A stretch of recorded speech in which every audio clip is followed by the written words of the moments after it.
You're listening to the Born to Kick Arse podcast with Matt Tomasi and can be found at borntokickarse.com/episode 35.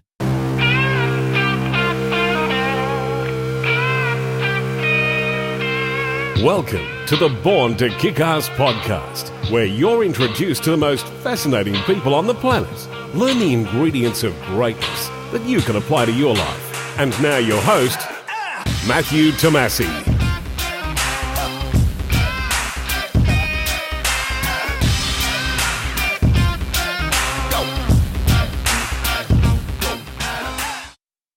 Hello, listeners. Podcasting is an awesome way for me to share my passion with the world and provide you with inspirational interviews. The only downside with podcasting is that it's one-way communication. My guest and I talking and you listening. Now is the time for me to start building a kick-ass tribe with people like you. People who listen to my podcast, people who hear where I'm coming from, people who want to improve themselves and want to kick ass in life. Let's start building a relationship. To get the ball rolling, I need you right now to head to my website, borntokickarse.com, and sign up for my free newsletter. Once again, that's borntokickarse.com. Once you've signed up, I'll be able to find out from you what you want to improve in your own life, whether it's creating your own website or launching a podcast, or you want to improve your health, or you want to set and achieve big goals, or whatever it may be. Sign up now. I'm looking forward to connecting with you.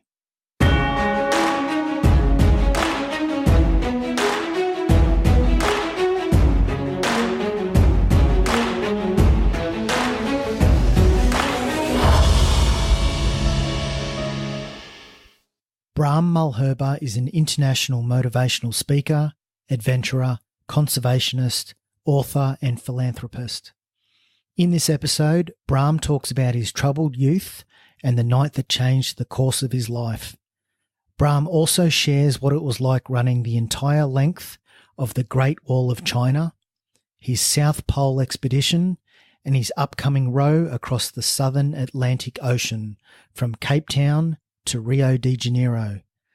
Braam's story is one of meeting impossible challenges, pushing limits, taking action, and protecting the environment.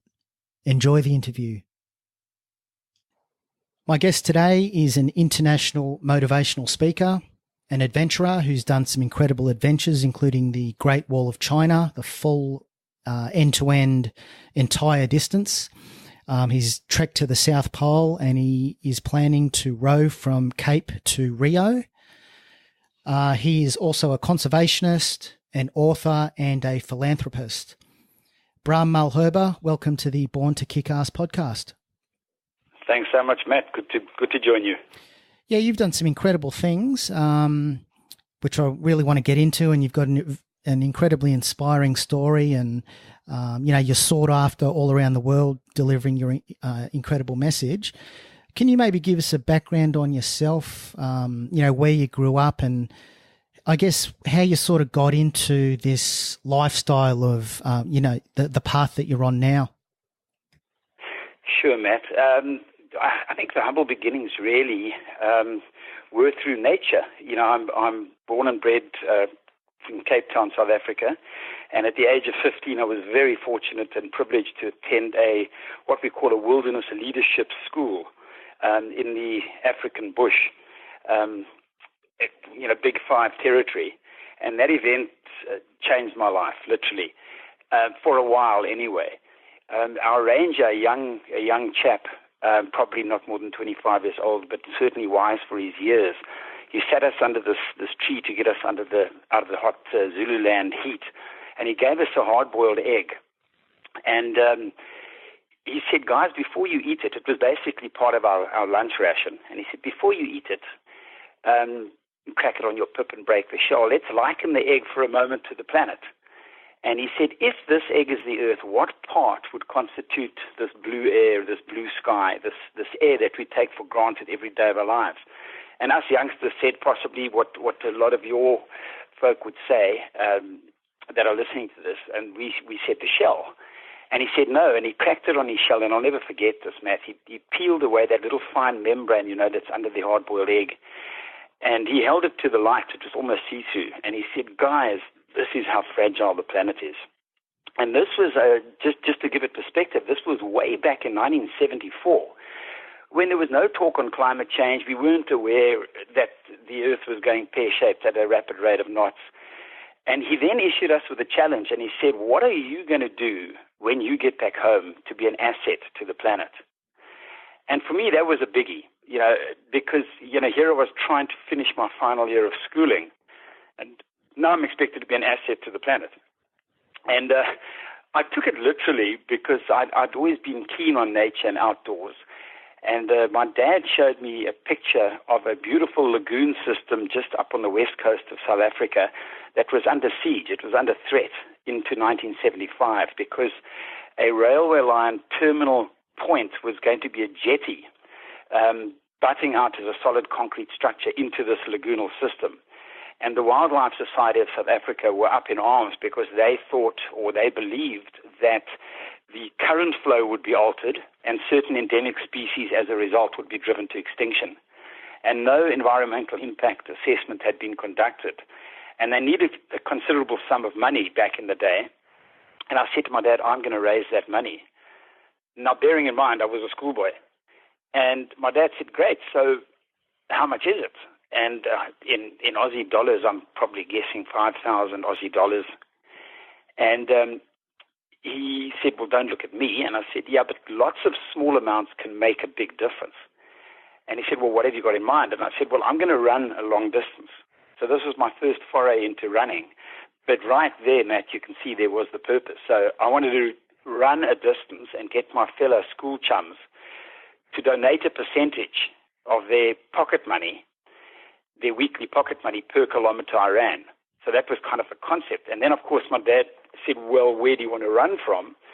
And up on our east coast, there's a little town called Plettenberg Bay, very beautiful holiday resort area. And I said, well, my friend's family have got a holiday home there. And they said, we can just drive there in the September school holidays of 1975 and we can just run home. And he said, well, okay, do you know how far it is? And I said, no. They said, it's just a few hours by car. And, of course, my dad did the math, and he said, well, it's 532 kilometers. And, of course, when I heard that, my so-called dream became an instant nightmare because I'd never run more than 8 kilometers in my entire life in the compulsory school cross-country, and I came right near the back. So I was certainly no mean runner, no geneticism in the family history, no great-grandfather who won an Olympic gold or anything of the like. But the long story short is I did run it. And in 11 days in the September school holidays of 1975, and we raised the necessary money, my school chums and me. And if you ever fortunate to come down south one day and come to Cape Town, you'll see there is a jetty built there, but it was built in a particular way that the columns or concrete structures were done to allow for unobstructed current flow to move through the lagoon system. So I guess it taught me at a young age that if you dream big, you can achieve big things. But you've got to have the vision. And then, being in the apartheid era in South Africa, I had to go to the military. I was there for 3 years, a very disillusioning time for me in many respects. And I came out of that, and my whole family, a wealthy family background, went pear-shaped, where my father had a stroke and his businesses were declared insolvent. And my mother divorced him after 29 years, and we lost everything. Our family was split asunder. I went to live with a cousin, my sister with an aunt, and so on. I had 4 siblings. And, what happened for me, it was I forgot about being purpose-driven or having significance in my life outside of just ego. And I just chased money. Absolutely chased money, and there's nothing wrong with that. I want to emphasize that point. Money is a great thing, and it's important in all of our lives. And in fact, the more of it that one has, theoretically, the more it frees one up to do what the heart is all about. What is your significance? What is your purpose beyond just the finance? So I chased money, but even unethically. I made a lot of money at a young age. I had a couple of paid-for homes. I was 27 years old. And my ego was so big, Matt, I couldn't get through the door, to be honest. And what happened is I was having the best parties in Cape Town, but I was not significant. I was not putting anything back into the planet. It was just all about greed and consumption and how much could I take as quickly as possible. And the weird thing was that my greatest fear, and that was that what happened to my father would happen to me, in fact happened to me. And in 1984, I was declared insolvent, lost absolutely everything. My fiancé left me. They took everything I had away. And I did the age-old thing that most people do, and I blamed everyone else except myself. I blamed the banks, I blamed my business partner, I blamed everyone but not me. And then one day, late in 1984, after witnessing my father die, because he'd been living with me for 2 years because he'd suffered a second stroke, and his body was crippled but his mind was fine, but his dignity was shattered because I had to bathe him and take him to the toilet every day. And he died a week after that when I put him in the old age home, the frail care center. And then I was just utterly empty. So big ego to zero, and I took myself off to a mountain range for one purpose only, and that was to commit suicide. And the amazing thing for me, and it might sound very simplistic, but for me it was very profound in its simplicity, was lying on my back on what was going to be the last night of my life, this blackness of the southern night skies that you also have in Australia, I'm sure, out in the desert and so on. I was just looking up at what one would normally look at as majestic canopy of stars, and I was not looking at it as majestic. It just made me feel utterly useless and tiny and insignificant. Because the next morning I was going to climb up on the mountain and jump off. That was the plan. And I wasn't scared, strangely enough. It was just almost a relief to just end this feeling of emptiness and nothingness. And a strange, seemingly silly thing happened. An owl hooted in the dark near me, and I didn't get a fright because I'd hand-raised similar species. But something had happened. Something happened. It felt, Nat, literally like a rock was crushing my chest, a physical heavy weight in my chest. And I'll never forget thinking, heck, I'm having a heart attack. And I wasn't scared of that. In fact, the humor now is that I remember very clearly I won't have to jump off the mountain and mess the mountain up. And what was in fact happening is long suppressed emotions were surfacing, because since the military, I could not shed a tear. In fact, even when I buried my father, I put his ashes on my lawn, and I planted a small olive tree, which today, by the way, is a majestic tree on my lawn here where I live. But I couldn't even shed a tear. And what was happening that night is nature, in my view, was bringing me back to my senses. And I realized the greatest courage I would ever need to muster was to go home and live a life of purpose or significance. You can have the purpose of only making money, but are you significant? So for me, going back to Colin Johnson, this ranger back in the day, he shared a profound lesson with me, which I'd like to share here, and that in nature, in the natural system, if you're not an asset, you're a liability. The antelope or buck that is injured invariably gets a tick infestation, loses blood, weakens, and falls prey to a leopard or a lion. That is to preserve the rest of the herd. And we as a human species, in my personal and humble view, we are not exempt from that rule. If you're not an asset, you're a liability. We're either part of the problem on this planet or we're part of the solution. And that's a single word that we use in our lives, and it's called choice. The choices you make in life determine your outcome at the end of the day. I've lost two brothers to drugs. One 17 years ago to heroin, and another one only 3 years ago also to substance abuse. We had the same upbringing. We were taught the same values and principles, morals, ethics, all of that stuff. And people say, how come I'm so different to my brothers? And I say, I'm not different. I just made different choices. So for me, it's about having big dreams. And the greatest courage I ever had to muster in my entire life was to actually go back home from that dark night in the mountains and decide to put back, not just to take. And I've never looked back since that day. Yeah, that's how old were you at that point in your life? I think it was probably 31. No, 29, I think, thereabouts. So pretty much after that sort of fork in the road where you made that decision to change, to follow a different path,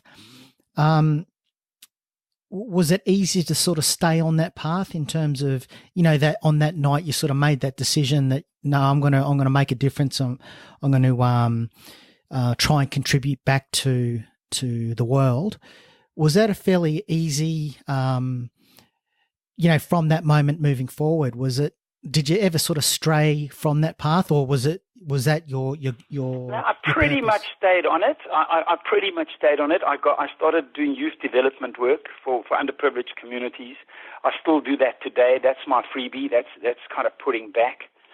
And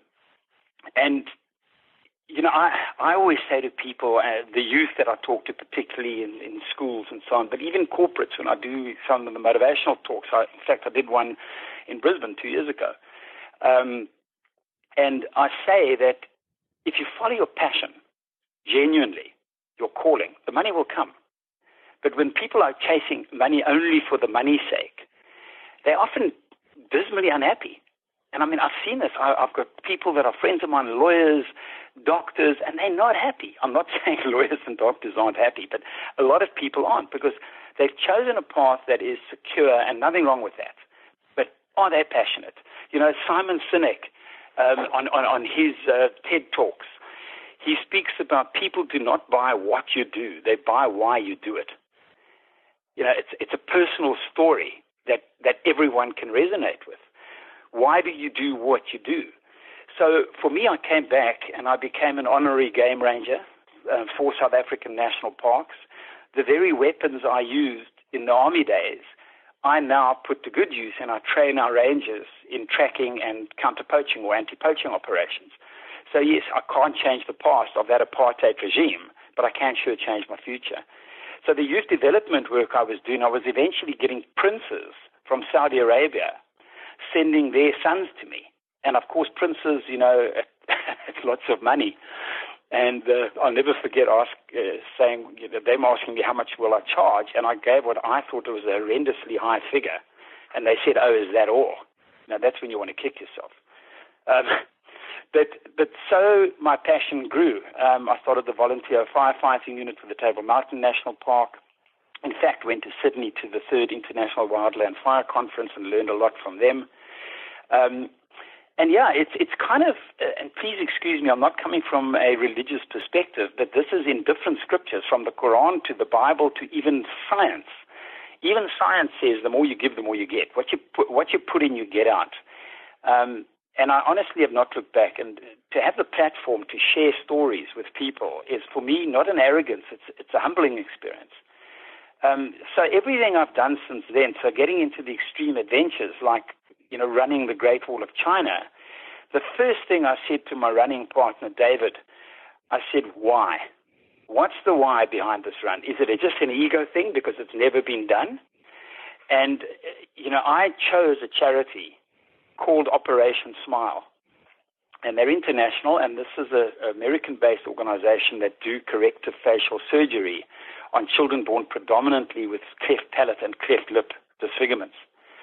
And that running the 4,218 kilometers at the pace of averaging a marathon a day for 98 days, so we averaged 43 kilometers a day, I would not have made it if it wasn't for those kids. They were the driving force behind a painful day of no toenails and lots of blisters and things. And at the end of the day, I would always say to myself, can I do this again tomorrow? And I would say yes, and I would say it out loud. People would think I was crazy if they heard that, but I wouldn't give myself the option in the morning. Just get into the zone and not give yourself the option. So we raised enough, we and the broadest, we not just being David and I, but the broader South African public, raised enough for 84 children. The inaugural mission of Operation Smile in South Africa, where 84 kids got corrective facial surgery for the first time in their lives. They could smile for the first time. And that's a humbling thing. I never got to meet those kids. But that money raised was the same principle that we used when I ran from Plettenberg Bay to Cape Town back in 1974. So there's a number of many small amounts making the big amount. And then the coastline of South Africa, the same thing, also for Operation Smile. There was actually a great photo, like I was watching your TED talk earlier on YouTube, and there was a great sort of photo of this girl who had a cleft palate. Yes. And I think her name was Michaela or Michelle. That's right. Well done. Yeah, Michelle. Yeah, and there was like the before and then the after photo, and then the after photo you could just see, like beyond the minor scar, just the light in her eyes. Yeah, you could see the light in her eyes. It was quite emotional to see that. Very, even sort of years after that sort of photo was taken, and me doing sort of research for this interview, just seeing sort of the before and the after photos, just that light in her eyes. It was like a tangible thing. You could see it. It's quite incredible. 100%. I want to take that further. That particular little girl wrote me a letter, and she said in the letter, "Thank you for fixing my face." And then she said, "I want to become a surgeon so I can fix other children." I mean, that is powerful. It's she didn't just say thank you. She wanted to show through action that she actually wants to become a surgeon to fix kids' faces. Yeah, and I can sort of imagine as well, like, particularly on those really tough times on the actual Great Wall Run, you would have hit the wall so many times and, so many low points, but having that reason to continue to push forward, like all those kids that, all the money you're sort of raising for charity on that run, you're helping all these kids, and that would be a real motivator to sort of pull you through those dark times. 100%. That and Matt, also my son. I raised my son a lot on my own since he was 1 year old, and he's kind of the greatest gift I've ever had, to be honest with you. We're very, very close. He's a super 27 years old now. But, at 17, when I was running the Great Wall of China, he went off as a volunteer to that very first Operation Smile mission. And in that process, he understood the gift of giving. I'll never forget, I was in the Gobi Desert, and he phoned me. And I was at a really low point. You start thinking of giving up, because it's not like running a marathon where you've got people along the street applauding you and cheering you on. You're on your own. Your ego's gone. You're alone in that desert. And I was trying to think of all ways, maybe I should stop this. And my feet were so painful and so on. And I was running the Great Wall of China with no cruciate ligament in my right knee. So I was getting a lot of pain in my right knee. And I'll never forget Benjamin saying to me, my son, phoning me, and I got this call in the Gobi Desert. It's weird in China. You get a mobile signal in the weirdest places. And he was a little bit emotional, not teary. And he said, "Dad, I just want to say how much I love you." And at 17, young boys don't say that easily to their parents. Well, my son didn't anyway.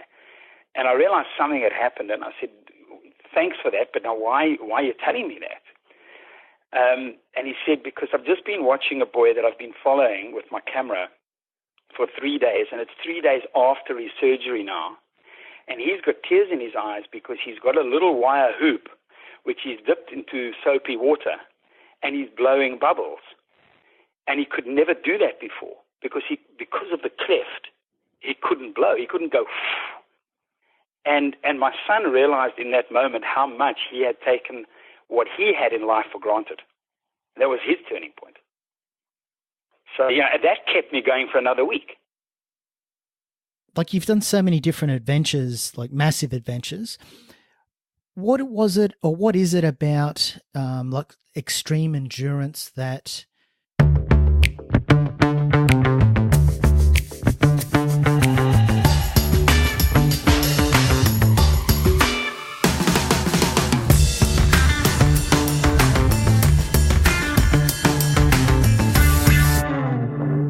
G'day guys, Matt here. This podcast is a labour of love, and all episodes are researched, scheduled, edited, created and promoted in my spare time. Typically, after an episode has been recorded, it can take another 3 hours of post-production activities to get the final cut.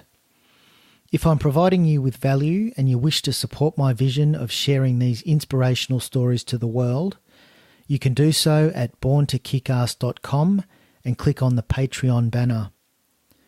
Your support will help to maintain the monthly podcast running costs and enable me to outsource repetitive tasks so I can bring you even more kick-ass episodes. Once again, if you want to support me in producing this podcast, head over to borntokickarse.com and click on the Patreon banner. You can't miss it. And now back to the rest of the show.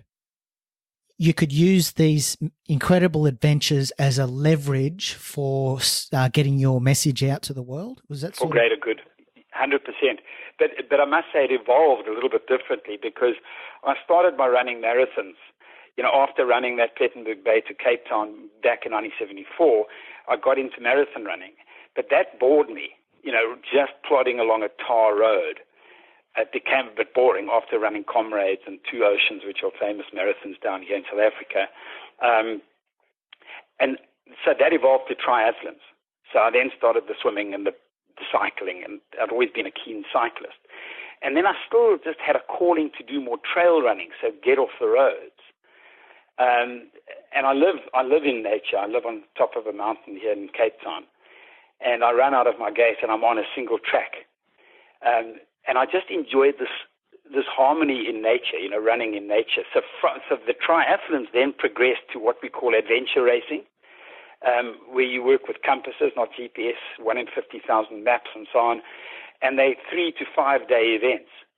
And that made me realize I could do sort of extra long distances. And I want to just emphasize again, I'm an ordinary bloke, and for me the mind is everything. It's 80% in the head, these big things. And one of the things that really got me into the long distance stuff, i.e. the Great Wall of China, was when Professor Tim Noakes of the Sports Science Institute of South Africa, he's written, by the way, that famous book called The Law of Running. And he was our coach, and he said to the cameras, this is physically impossible, can't be done. And that to me, I didn't take it as a negative, I took it as a gauntlet. And I said, just because something hasn't been done does not mean it can't be done. Everest had not been climbed. Tenzing Norgay and Edmund Hillary did it with sisal ropes, leather shoes, and no oxygen. The sub 4-minute mile had never been run. Roger Bannister did it, and thousands have followed suit. So just because something is impossible today does not mean it's impossible tomorrow. And when Tim, who very graciously wrote the foreword for my book, The Great Run, when he was now asked how come I proved him wrong, he said basically the mind, the body does not determine the outcome here, it's the mind. And he says, and I quote, and if the mind can be convinced of the value of the task, if the mind can be convinced of the value of the task, there's little that is impossible. Because he didn't know we had a charity, and that was the value of the task. And for me, that made all the difference. With the Great Wall, how long was that? It was 4,218 kilometers and 61 meters, to be precise, on our Garmins. And the ascent, if you take all the back-to-backs, the uphills back-to-back, was not the physical height, obviously, of Everest, but it was equivalent to Everest 14.8 times. So it's an extremely steep, very steep, and the incline's unbelievable. In Chinese mythology, Matt, it's known as the sleeping dragon, the Great Wall. And I didn't think it was sleeping 1 minute, but anyway. Like I've never been to China, but like obviously I've seen documentaries and stuff on the Great Wall of China. Are there sections of the actual Great Wall that are completely ruined? Absolutely. Just a quick, brief history there. The Great Wall of China goes through 9 autonomous provinces of China, and the wall was built over a number of dynasties. The Qin, the Han, and then the final was the Ming dynasty. So basically, each province had its sections of wall to keep the Mongol invaders coming down from the north, from Mongolia, because China was the land of milk and honey, full of rivers, surrounded by ocean, high mountains, snow, water, whereas Mongolia is pretty much desert. And then the Ming Dynasty, the instruction there was to join all of those pieces, which makes the wall as we see it today. And that is also commonly known as the spine of the dragon. And that's what we ran. It's also known as the longest graveyard on Earth. It's estimated a person died for every 1 meter built, predominantly soldiers. And we came across hundreds and hundreds of bones in the Gobi Desert from the dust storms that every year take lives and obviously open the graves of 600 years of dust storms. And then also mathematically, it's calculated that all of the bricks, but including the mud, because a lot of the desert wall is mud, where thousands and probably hundreds of thousands of camels come and with pigskin gourds with water to make the mud, because it's obviously just dry powder otherwise. But they say that can circle the earth at the equator in a wall 5 foot high and 3 feet thick. So an incredible engineering feat. But as you said correctly, that in the Gobi Desert particularly, there's large sections where there is no wall. It's just tower to tower. So we had 700 kilometers of tower, nothing, tower. So you'd have a high point and a tower, and a high point and a tower. So you're literally just navigating tower to tower. Whereabouts did you sleep? Sometimes in the wall, on the rock wall, in the stone battlements. But more often than not, more on the lee side. So you would have a prevailing wind on one side, which would swirl through these towers. So it would all too often off the wall on the lee side of the wind. In the Gobi Desert, we were a lot more fortunate because we had a support team, and there was a lot of cell phone mobile signal, and they would give us a GPS position, and we'd find them. And they could get quite close to the wall because large sections of the Gobi were relatively, by 4x4, they could get to within 5-10 kilometers of us. The high mountains, they could only get sometimes 18-20 kilometers from us. And then we would have to go to that GPS position, leave the wall, go to them, replenish stocks, and go back to the wall. What about, I don't know about the, like the Chinese security or sort of the permit side of things. Were you sort of monitored quite a bit from, It was a nightmare. No, that was a nightmare because, it's not like you can go to the Prime Minister and just get one signature and it's a blanket rule and you can go wherever you want. We had to negotiate with each provincial authority. We had a fixer in China, a gentleman by the name of William Lindsay, and he did a lot of work for us. And I mean, he was paid for that, but he did a lot of work for us. But a lot of it ended up being bribes. People would say, you can't go there. And we say, well, exchange some money and off you go. Turn a blind eye. I noticed, was it yourself and another guy who did it as well? Yes, myself and a guy called David Greer, the two of us. I noticed on some footage on YouTube there was, there was some footage where you had the South African flag and the Chinese flag. The Chinese flag would have, the locals would have loved that. Absolutely. Part of our team in China were Chinese people, and we've become very good friends with those guys. Except on the other side of it, I'm horrified with what the Chinese and the Vietnamese are doing to our rhino population, our rhinoceros population in South Africa. They're decimating the animals at about 3 a day, and they'll be extinct in the next 8 to 10 years at current rates of poaching. So that's the side of China that I really, really don't like. Can we explore that side of things? I haven't been to South Africa. What I know of South Africa and sort of that part of the world, I've only sort of seen through documentaries and stuff. But tell us about, you're a conservationist as well. What's the go with, in particular, rhinos and the ivory poaching? Is it as bad as sort of it's portrayed in the media? What's it sort of like today in 2016?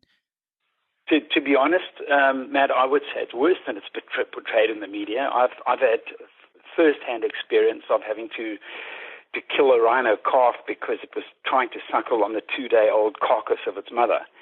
We see the vultures and we find the carcass, and here's a little calf that's bleating, and it's so dehydrated there's no ways we can save it. You can't even put drips on it. It's just too far gone. But if we look at pre-2008, an average of 13 rhinos were poached in South Africa annually. 2008, there was a sudden spike. It went up to 48, 128, 333, 448, 1,015 last year. So it's exponential. And what has happened last year, 2015, it's been postulated that basically the birth rate is now lower than the death rate. So that's a fast downhill spiral to extinction.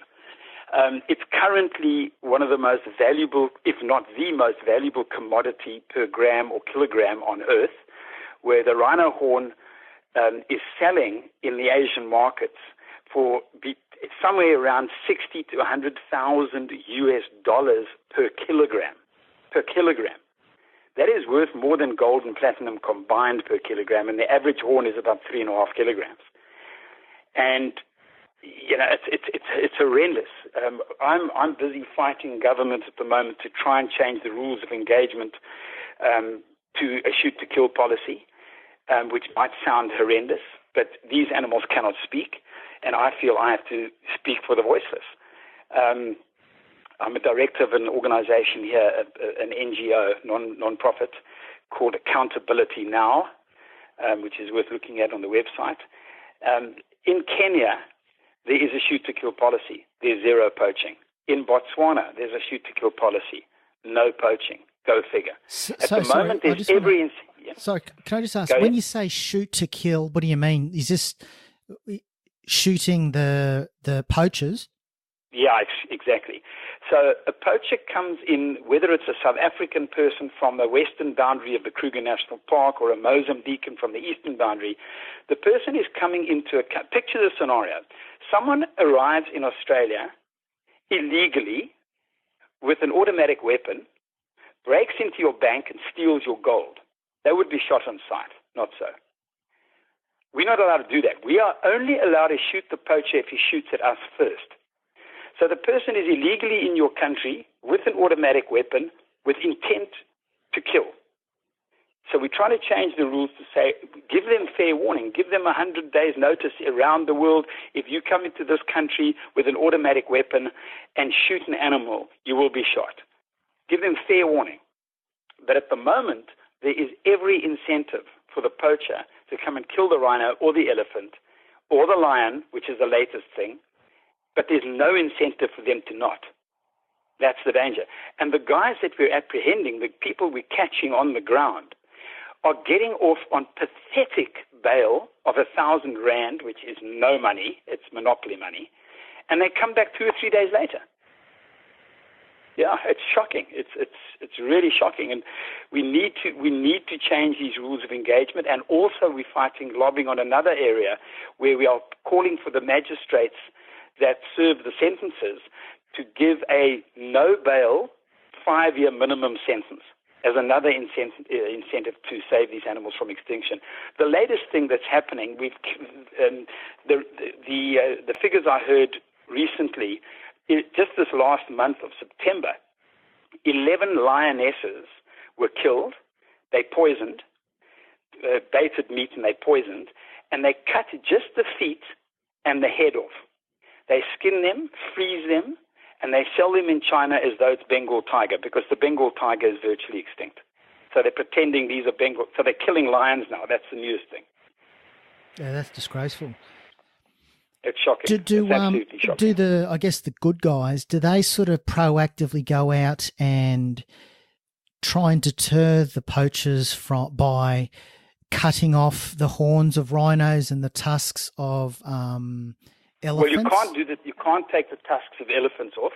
That doesn't grow back, and that's horrible to the animal. The rhino horn on the smaller private game reserves, many of them have resorted to darting the animals, removing the horn, but it grows back. So every 24 months or so, you have to dart it again, which is a very expensive exercise, usually using helicopters and the like. You have to have veterinary surgeons there. It's a very costly exercise. So that is a short-term answer, but you cannot go and dart the 8,000 rhino that are left in the Kruger National Park. Firstly, just finding them is difficult. So to do that each time, the tourist comes into a place like the Kruger National Park which is the size of Israel. It's 2 million hectares. It's huge. The tourist comes here to see the big 5, not the big 4.5. They don't want to see a rhino without its horn. So here we have rangers that are patrolling 24/7, day and night, trying to protect these animals and risking their lives. If things sort of go like as they are today, like if there's sort of no change with laws and stuff like that, do you have like a guesstimate as to how long it'll be before rhinos are extinct? 8 to 10 years at best. And that's what an indictment, Matt, not just on South Africans, but on humanity.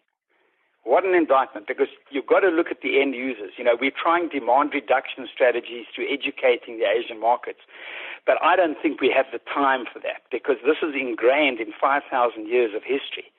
And the latest, by the way, use of rhino horn is not aphrodisiacs and the like. It's bangles. It's a status symbol where you pay anything between $7,000 and $15,000 for a bangle. Now, how you change that mindset, I don't know. Yeah, it's crazy how money, sort of the ego and money and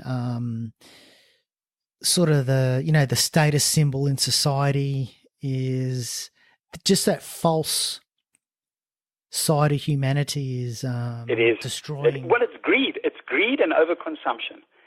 And, I always say as well that the reality of life, we are looking at overfishing in our oceans, where by 2048, and Matt, these are not my figures, this is peer-reviewed scientific papers from marine biologists from around the world, there will not be large trawl nets pulling fish out of the ocean by 2048.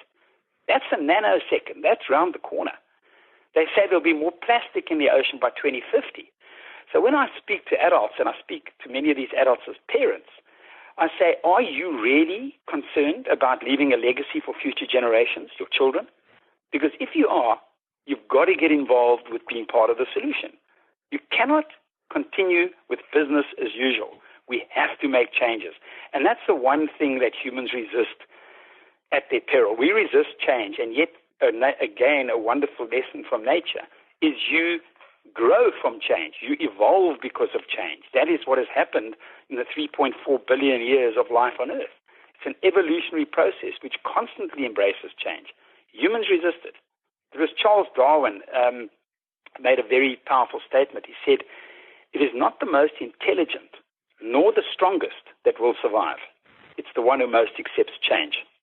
One sort of viewpoint, you sort of look out and see a bleak future for humanity, and the saving of all these endangered species, and then another path you sort of see things changing and stuff turning around. Well, I believe in that. I would not be here on the planet if I wasn't fighting for change. People say, I speak about the power of dreams, and I'm not talking, Matt, about the dreams at night. I'm talking about what is your dream of your life? What is the dream vision you have for your life, your purpose, your significance? Because having a big dream is what changes everything. And I differentiate dream from goal here, because the goals are the things you have to put in place over a designated time period to reach the dream. But if you don't have the dream or the vision, your end point, you're not going to, you'll crumble at the first stumbling block. So for me, that vision and dream is everything. It's like, there's an amazing saying, and I forget who said this, so excuse that, but someone once said, a definition of hell. Hell is arriving at the end of your life and meeting the person you could have been. That's a biggie. So when I say when people ask me Q&A after talks that I give, what's my dream? And I said, well, it's one I'll never reach, because it's a continuous life journey, and that is to be the greatest asset that I can be to the planet. That's what I do, and that's why I do these adventures. Even the South Pole, racing to the South Pole, the centenary of Scott and Amundsen in 2011, 2012, that was to make a movie around climate change, which is singularly the most pressing issue facing our survival, and a subject I've studied for 18 years now. So purpose, find the purpose every time. Tell us a bit about that adventure, the South Pole one. That was probably the most difficult thing I've done to date. Given that I'm South African, like you Aussies, there's not much snow around. So I was asked to represent South Africa with my very good friend Peter van Kets, and to do the centenary race. I mean, what a privilege to represent your country 100 years after Scott and Amundsen. So, of course, I said yes, but I'd never skied in my life before. And we were only asked to represent our country 3 months before the start. So we started towing tires along beaches full of stones to get the idea of pulling a sled. So this was an unassisted race, 7 teams from various nations. Pete and I were a 2-man team. You could either be a 2 or 3-man team. And we put skis on for the very first time in our lives 8 weeks before the start on the Longyearbyen Glacier in Iceland in a blizzard. So we were rookies, you know. We were affectionately known as the Jamaican bobsled team from that movie Cool Runnings. But we didn't do it to race it. We didn't do it to beat the Norwegians or the Brits. I mean, they had been training for 2 to 3 years. Yeah, we ski 8 weeks before the start. And we were a lot older. We were a lot older than the other teams by probably 20 years.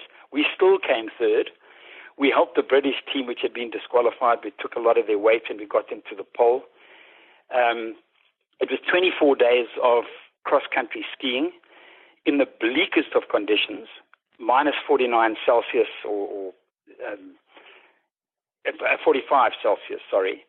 So unbelievably cold. And on the high plateau of Antarctica, it was 768 kilometers, by the way. But on the high plateau, there is no life. It is utterly lifeless. It's not like the North Pole where you've got polar bears and sea ice. The altitude is equivalent to the highest mountain in Africa, not geographically, but the thin air, which is Mount Kilimanjaro. And we were at that so-called altitude or thin air condition for 26 days. No life, as I said, not a bird, not a grain of sand. There's literally not even bacteria in the ice. So the most barren of all landscapes on Earth. It's known as the highest, driest, coldest, and windiest place on Earth. And by driest, it means there's no precipitation, there is no rain. It's horrendous. It's a horrendous place. And it kind of reminds me, or made me think a little bit what the world could be like in the future, a barren world, a barren environment, and hence making the movie on climate change. Did you suffer pneumonia on that particular? You're right, I did. You know, having said there's no bacteria, you can't get pneumonia there. But I picked up bronchitis in Iceland, and it was residual. I'd finished 2 courses of antibiotics before the race, and I was pulling 85 kilograms behind me. I was weighing 84, which is the heaviest I'd ever been because you want to bulk up, obviously. But I came home weighing 66. So I was anorexic thin at the end of it. But I got pneumonia because it became full-blown pneumonia. I was on a lot of cortisone, another massive course of antibiotics, and I started getting better, believe it or not. People said it's impossible. You can't get better at minus 45, but I did. And I actually reached the pole stronger than when I started, which was bizarre. But I put that down to the mind more than the body. So with your mindset, is that something that you reckon you've developed over your life, or is that something you think people are born with, you know, like a strong mindset and a positive mindset? I think it's a very good question. I really think it is a change engine. You can, I'm often asked, are leaders born or are they made? I err on the side of the latter. You know, you get certain kids in a family all the same, and the youngest of the kid becomes a super great leader and the oldest becomes a drug addict. You know, I'm the eldest of 5 kids, and I don't think I was by any means a born leader. I do see that I lead today, but I lead by example. And for me, there are 3 categories, or not 3 categories, let me rather call them components that make a leader. The one is, first and foremost, the leader has to have vision. He has to have a big vision or dream, or she, obviously. And the second is to be able to communicate. So the second point is communication. To be able to communicate the dream or vision in such a way that others want to be part of the journey. They want to get on that ship or that boat with you. They want to move with you. And the third one is action, because you can have a great dream, great communication skills, but you can't perform. So people will follow a leader. So for me, leadership for me became intrinsic in my makeup the day I chose to stop blaming others for my lot in life. Take control of your own life. It's the only way.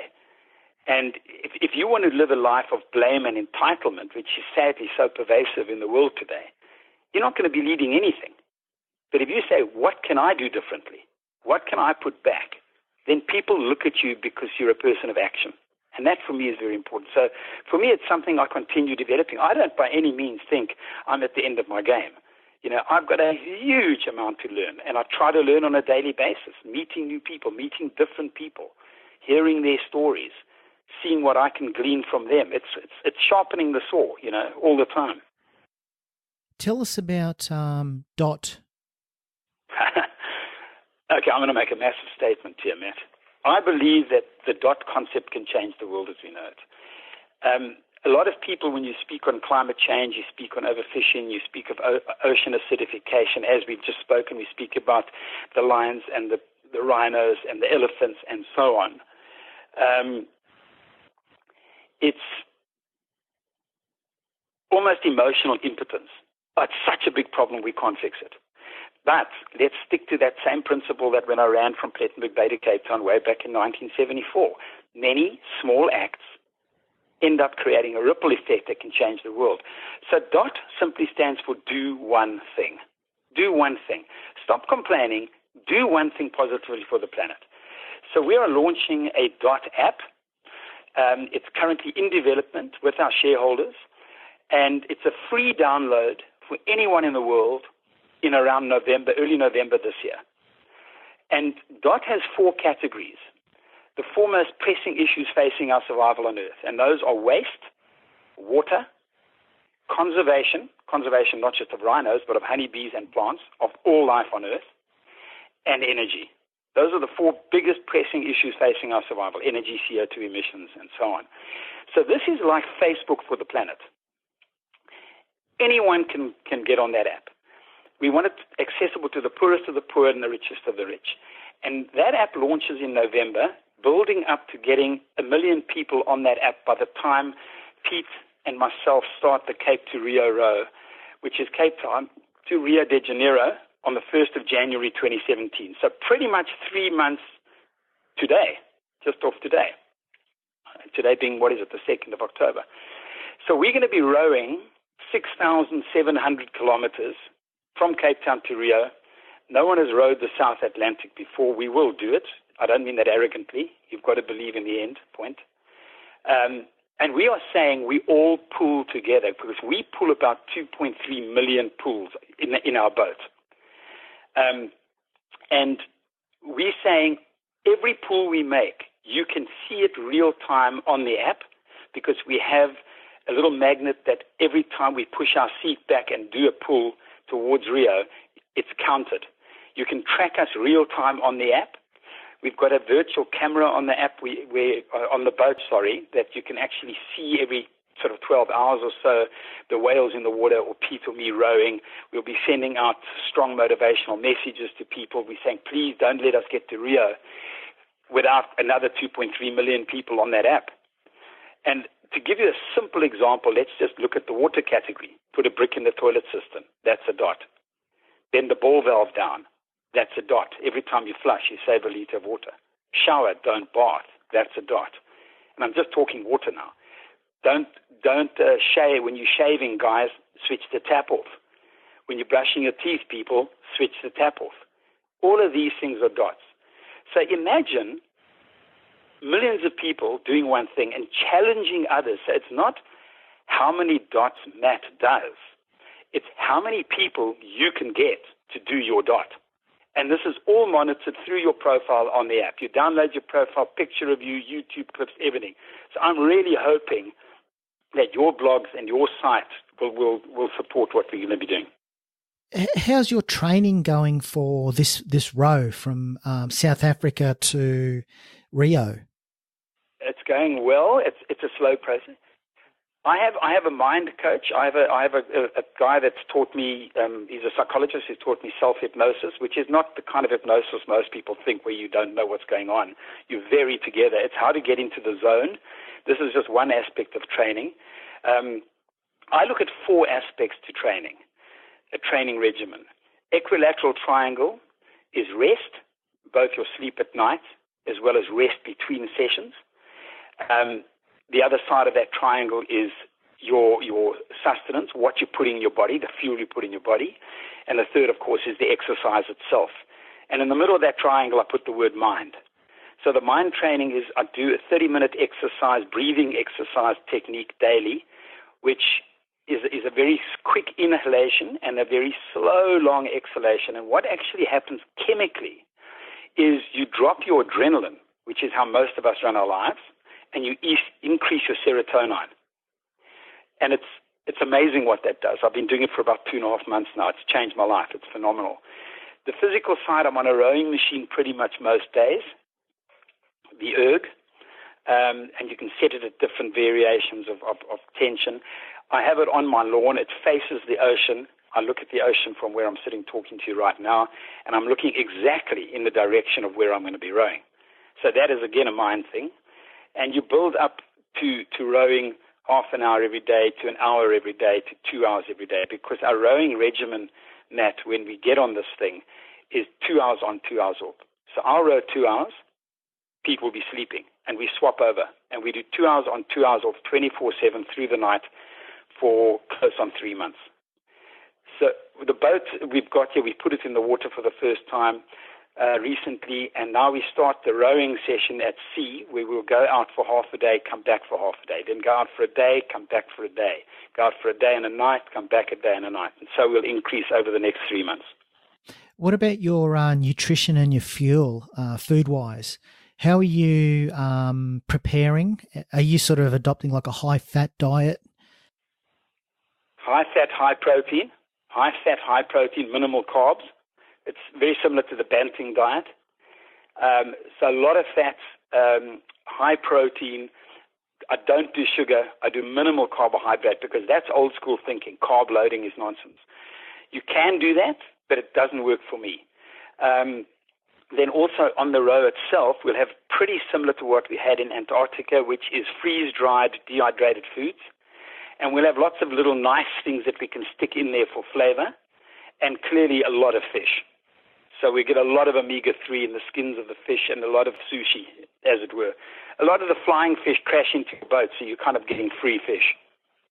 What about the currents? Are you sort of are the currents, from South Africa to Rio, are you sort of going with the current or against the current? How do the current, have you sort of done analysis on Yes, very much. Currents?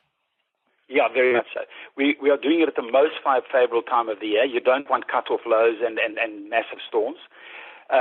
Whilst having said that, 3 years ago, the last Rio race, a lot of boats lost their masts. I think one sank, and a lot of people abandoned that race. They just started at a bad time. But it is, looking at the last 15 years of charts, the best time to do it. So we'll leave Cape Town, and the prevailing wind in Cape Town over the summer months is southeast. So we push up with wind behind us. So there is a degree of wind assistance, we hope, as well as the Benguela current, which runs south to northwest, which is favorable for us. So we will have current assist, all things being equal, that is. Never assume, I say. And we head up towards St. Helena Island, which is just below the bulge of Africa. And there we turn inward, westward basically, into the high-pressure system, where it's warmer water, theoretically easier going, and then in fact come down with current down to Rio. So you're actually using current as opposed to going straight across, which is a lot shorter geographically, but it's a lot harder. So we rather go the longer distance and use nature to our favor. Yeah, that's even the the 2 hours on, 2 hours off. Getting your body clock in tune with that's going to be an experience. Yeah, hugely. It's not something I'm looking forward to, but apparently this is the better way to do it. Do you expect to see any much wildlife? Do you think there'll be sort of whales at all, or very dolphins? definitely, very definitely, and those are always your perks. Those are your beautiful days where you have the dolphins going alongside you. Dorado fish often live under the boat, and they hunt from the shadow of the boat, so they can stay with you for literally hundreds of kilometers, or nautical miles, I should say. And then also we'll definitely see probably orcas, killer whales, many fish, beautiful, clear, deep water, 7-kilometer deep water with limitless visibility. Our biggest danger, of course, are whales at night because they sleep on the surface, but the biggest of all dangers is shipping. So we've got, we can have 60, 70 feet swells. And then you put a parachute anchor out to keep your bow into the waves, and you just batten down the hatch, and you just have to ride out a storm. But those ships, you don't see them at night. So we've got people assisting us on the island of Tristan da Cunha, which is down south, and then St. Helena, as I mentioned, also assisting us looking on radar and satellite navigation, giving us heads up when ships are in our vicinity, because if a ship hits you, you're gone. You're under that vessel, you threw the props, and you're out of there. So, and have you sort of estimated a rough sort of time that you envisage crossing the South Atlantic Ocean? Yeah, that worst case scenario is 90 days. So that's if we hit storms and we don't have great wind, etc. And best case, 60 days. So there's a huge variable, a 1/3 variable there. Yeah, that's going to be an incredible adventure. Doing that. Yeah, make sure you pack your sunscreen. Lots of it. Yeah. Lots of it. Yep. What about water? And a hat. How are you going to? Is there like a desalination sort of device you've got? 100%. Yeah. Yeah, we've got a desalinator on the boat. It's the largest piece of equipment in the vessel. But we also do have 2-liter water bottles of fresh water that are in the hold space on port and starboard of the boat for ballast, because this is a self-righting vessel for obvious reasons. So you have that ballast. So if your desalinator packs in, obviously we carry lots of spares, but if the desalinator does pack in, we can drink that fresh water, and obviously we will then substitute it with seawater and obviously clearly mark the bottles, because you want to maintain your ballast load. So when do you kick off? Is it the 1st of January? 1st of January, yeah. Yeah, cool. I'm going to mark that in the calendar. Please do. And you've sort of got another massive adventure sort of earmarked in 2018. That's about February, March 2018. Pete and I will do a circumnavigation of the Tropic of Capricorn, which is about 38,000 kilometers. It'll take us approximately 13, 14 months. So it's sailing the Atlantic just south of Rio to Ubatuba, Sao Paulo. We go by foot through the Amazon, over the Andes, paraglide of the Andes, mountain bike the Atacama Desert, pick up our boats in Antofagasta in Chile, and then go across the Atlantic and come and visit you. And we cross, your Capricorn goes right through Alice Springs. So we kind of just south of where the Great Barrier Reef comes in. We cross the Great Gibson, Sandy, and Simpson Deserts. Guanarula Bay, I think it is, on the west side of Australia. We pick up the boats again. So obviously we do have support moving our gear for us, but we do it unsupported and zero carbon emissions. And then Indian Ocean, southern section of Madagascar, Mozambique Channel, through Mozambique on foot, Kruger National Park, Botswana on mountain bikes, and the Namib Desert on foot, which is the last leg. Yeah, that's going to be another incredible adventure. And then I'm stopping, I promise. For now. Yeah. I've got a feeling you're going to continue doing this until the end. No, there's a lot more things to do. I've got my own TV show hopefully happening in about a year's time on either Nat Geo Wild or Animal Planet. So that's going to be keeping me very busy, called Safari CSI, which is all about environmental crime, as we discussed. Now, you've got all these things on your plate, you got training, and you've got your environmental work and conservation work and your TV gig coming up and all this stuff that you're sort of juggling. How do you sort of manage your time? Do you have any sort of time management tips? I do. I have two amazing ladies in my life. One is Ossie. She's my PR, my public relations and communications person. And the other important lady is Renelle. She is my personal assistant. And they take care of a lot of stuff for me. You know, they get rid of all the things I don't need to deal with. And they smooth out my life for me a huge amount, and I'm very indebted to them. But then also it's about balance. It's about trying to find the balance. You know, don't overtrain. We've got 3 months ahead of still training. You don't want to injure yourself during training. You know, I'm 59 years old now. When I do Capricorn, I'm going to be 60. I don't feel 60. I don't, you know, I'm stronger than a lot of 25-year-olds, and I don't mean that braggingly. But again, I think having a positive mindset and living a life of significance gets you through a lot of hardships. So it's finding balance and also taking time to rest, taking time out to just do nothing. Like yesterday, I actually didn't do anything for most of the day. I feel guilty sometimes doing that, but it just replenishes the soul.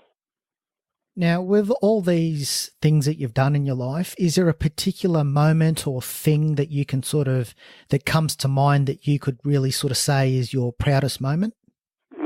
I think probably one of my proudest moments is seeing my son standing on his own 2 feet and just being very proud of him and the work he's doing. He's in the movie industry. He's just an awesome human being and a very moral and ethical young man. So, you know, that's always a great thing. And I think also my proud moments are when I empower other people. You know, after I do a talk, I've just come back from Germany last week, and I did a talk there, and our people came to me afterwards, and there were tears in their eyes and even tears in my eyes, saying that I changed their lives, and they're going to go and live a life of significance. I mean, there's nothing more humbling or something to be more grateful for. Whereabouts can people find you online and, you know, follow your Cape to Rio adventure kicking off on the 1st of January 2017? And there will be a website that we've just bought the domain for. It's not running yet. It will be up in the next week or two, I'm sure. And it's called .challenge.org. I think it's .org. Either .org or .com. I think my PR ladies, as we speak, going to find that.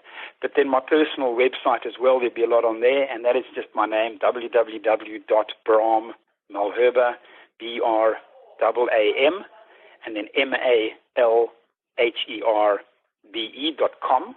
Yes, I've just had it confirmed. It's .challenge.org will be the website. And then my Facebook page is Braam. The public page is Braam Malherbe, and it says Extreme Conservationist. And people say to me, why Extreme Conservationist? I say extreme times call for extreme measures. And then my Twitter handle is @Braam Malherbe. And that's it, I think. And I'm on Instagram as well. Yeah, cool. Well, I'll put all those links in the show notes. Before we go, is there one parting piece of advice that listeners can take away and implement in their own journey? What comes to mind is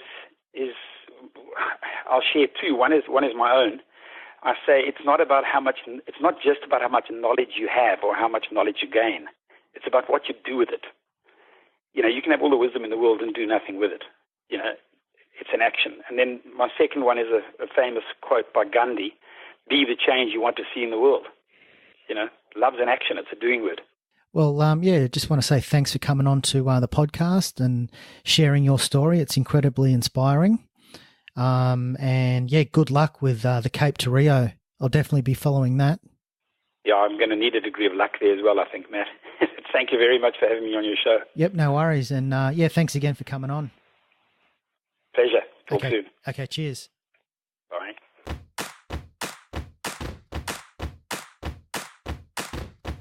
You've just been listening to the Born to Kick Arse podcast at borntoKickArse.com. If you liked what you heard and want more, please subscribe on iTunes. Give a 5-star rating and a Kick Arse review. This really helps to boost our presence and continues to allow us to introduce you to the most fascinating people on the planet. Welcome aboard and catch you next time.